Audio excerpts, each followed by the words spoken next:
नमस्कार शेतकरी बांधवांनो, तुमचं सर्वांचं सहर्ष स्वागत आहे आपल्या पावसातला निसर्ग या यूट्यूब चॅनलमध्ये.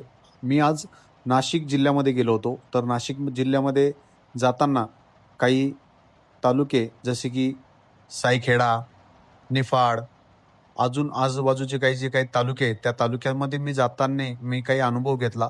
तर नमस्कार बांधवांनो, आज नाशिक जिल्ह्यातील काही ठराविक ठिकाणी पावसाची स्थिती कशी होती, कशी असणार याची संपूर्ण माहिती मी तुम्हाला या व्हिडिओच्या माध्यमातून देणार आहोत. या पावसामुळे शेतकऱ्यांसाठी हा पाऊस किती फायदेशीर आहे, कोणत्या पिकांना त्याचा फायदा होऊ शकतो, कुठे पाणी साचण्याची शक्यता आहे आणि पुढील काही दिवस शेतीमध्ये कोणती काळजी घ्यावी लागणार याची सविस्तर माहिती आजच्या व्हिडिओमध्ये पाहणार आहोत. विशेष निफाड, सायखेडा आणि नाशिक शहरासह जिल्ह्यातील शेतीप्रधान भागावर आपण लक्ष केंद्रित करणार आहोत. नाशिक जिल्ह्यात पावसाची स्थिती कशी आहे? सध्याच्या हवामान अंदाजानुसार नाशिक शहर आणि जिल्ह्यात ढगाळ वातावरण राहण्याची शक्यता असून काही ठिकाणी हलका ते मध्यम सरी पडण्याची शक्यता आहे. म्हणजे सध्या प्रत्येक भागात मुसळधार पाऊस होईल असे नाही. स्थानिक पातळीवर पावसाच्या सरींची तीव्रता बदलू शकते आणि शेतकऱ्यांसाठी सर्वात महत्त्वाचा मुद्दा आहे पाऊस किती पडतो यापेक्षा तो पिकाला किती उपयोगी पडतो आणि शेतात किती पाणी वेळ टिकते हे महत्त्वाचे. आता बोलूया निफाड तालुक्याबद्दल. निफाड हा नाशिक जिल्ह्यातील महत्त्वाची कृषी पट्टा आहे. येथे द्राक्षे, कांदे आणि इतर विविध पिकांसाठी मोठ्या प्रमाणावर लागवड केली जाते. उपलब्ध अंदाजानुसार निफाड परिसरात ढगाळ वातावरणासह हलक्या ते पावसाची शक्यता आहे. या काळात शेतकऱ्यांनी एक महत्त्वाची गोष्ट लक्षात ठेवावी, शेतीमध्ये पाणी साचून राहणार नाही याची व्यवस्था करावी. विशेष कांदा आणि इतर पिकांच्या शेतात जास्त पाणी साचल्यास मुळांच्या भागात समस्या निर्माण होऊ शकते. द्राक्ष उत्पादकांसाठी महत्त्वाची सूचना. निफाड आणि आसपासच्या द्राक्ष उत्पादनात शेतकऱ्यांसाठी पावसाबरोबर वाढणारी आर्द्रता महत्त्वाची आहे. पाऊस आणि ढगाळ वातावरण सलग राहिल्यास बागेत हवा खेळती राहणे, पाण्याचा निचारा आणि रोगराईचं निरीक्षण याकडे लक्ष देणे गरजेचे आहे.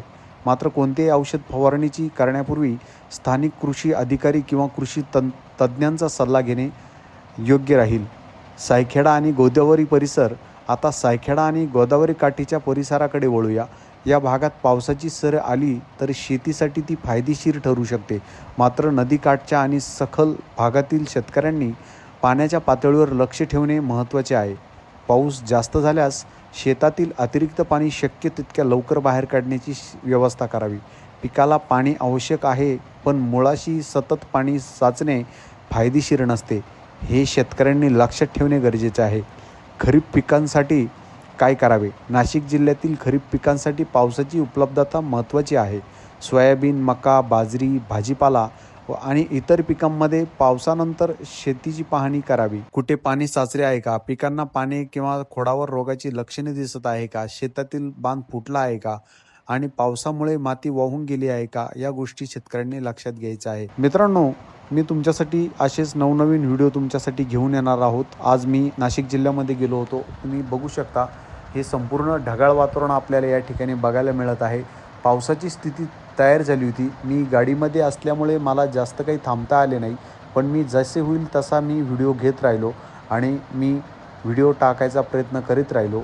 आज मी हा संपूर्ण व्हिडिओ तुमच्यासाठी घेऊन आलो होतो, कारण की नाशिकमध्ये ढगाळ वातावरण, काही ठिकाणी हलक्या पावसाच्या सरी, निफाडमध्ये पावसाची शक्यता आणि सायखेडा गोदावरी परिसरातील शेतकऱ्यांनी पाण्याच्या निचारासाठी विशेष लक्ष देणे गरजेचे आहे, हे मी त्या आजच्या प्रवासामध्ये बघितलं आहे. पाऊस कमी असला तरी शेतीसाठी आज उपयोग करा आणि आज पाऊस जास्त झाला तर अतिरिक्त पाण्याचा निचारा करा. तुमच्या गावात आज किती पाऊस झाला? निफाड, सायखेडा, येवला, दिंडोरी, सिन्नर, नाशिक शहर, तुमच्या भागाचे नाव कमेंट करून नक्की सांगा.